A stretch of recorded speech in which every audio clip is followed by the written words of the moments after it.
يا ابن ذي الجوشن، أنا موافق على الانسحاب الآن، لأن سيدي الإمام الحسين بن علي يدعو إلى الصلاة الآن. فلنترك الحرب ريثما أذهب وأصلي، وأنتم حينها تستريحون برهة من الوقت يا شمر. يا ابن القين، إن رجعت إلى الميدان فأنا الذي سأمزق نحرك وسوف أقسم عنقك. ليتك تبقى مرة على كلامك وتثبت رجولتك.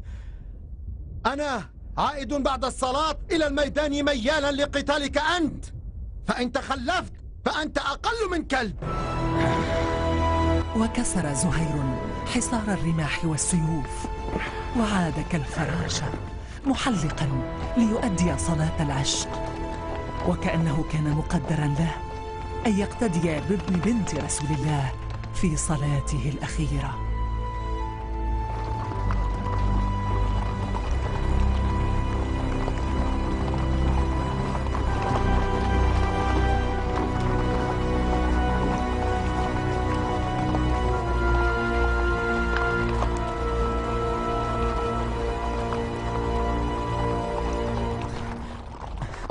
عار عليكم يا شمر، لا يزال ابن القين في الميدان مرتجزا. هذا أشبه بالمعجزة يا ابن سعد.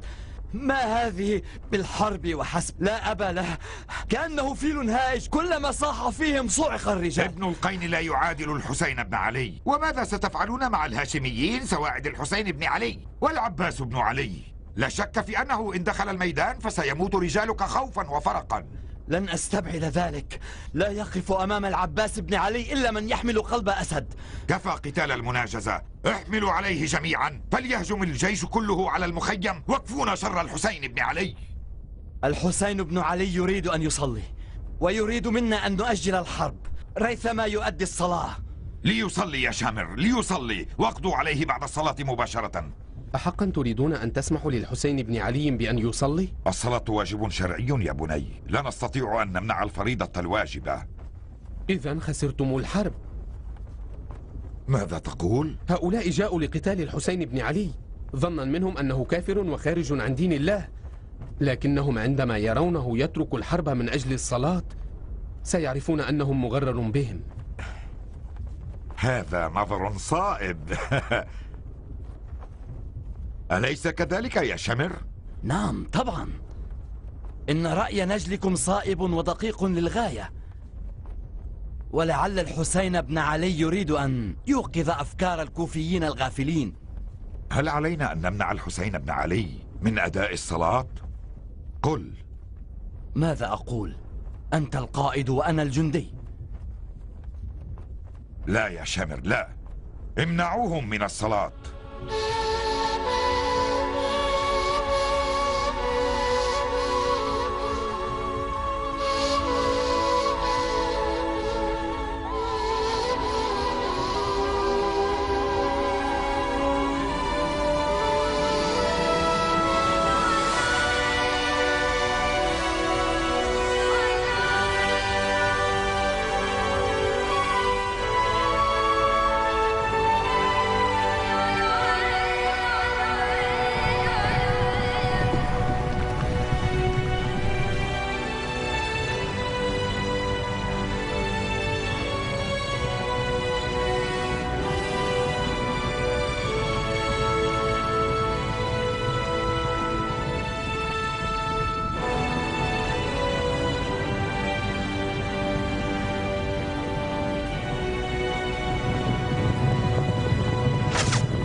كان زهير قد حلق من أعلى الأرض. كان يعد نحو الميدان كأنه طفل فاتح ذراعيه لأحضان أمه. أتم الصلاة وذهب إلى الميدان عطشانا.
بعد ذلك سمعت عن لقاء زهير بالإمام الحسين أقوالا كثيرة، لكن زهير لم يتحدث عن ذلك مطلقا.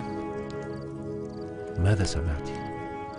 مثلا سمعت أن الإمام الحسين بن علي وضع أمام زهير لوحا كتب عليه أسماء شهداء نينوى، وكان اسم زهير قد نقش بين هذه الأسماء. وسمعت أن الإمام الحسين أرى زهيرا من بين إصبعيه كل شيء عما حدث في كربلاء.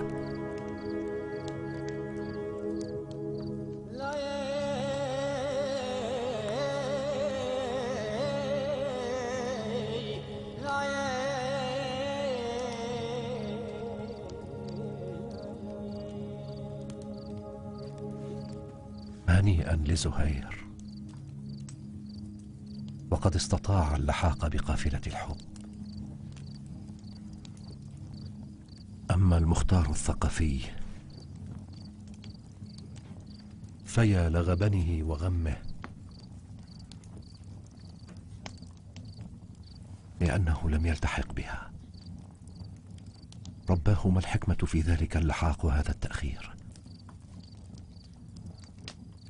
إن الحكمة هي التي جعلت علي بن الحسين مريضا لكي لا تبقى الشيعة من دون إمام، والحكمة نفسها هي التي أبقت المختار في السجن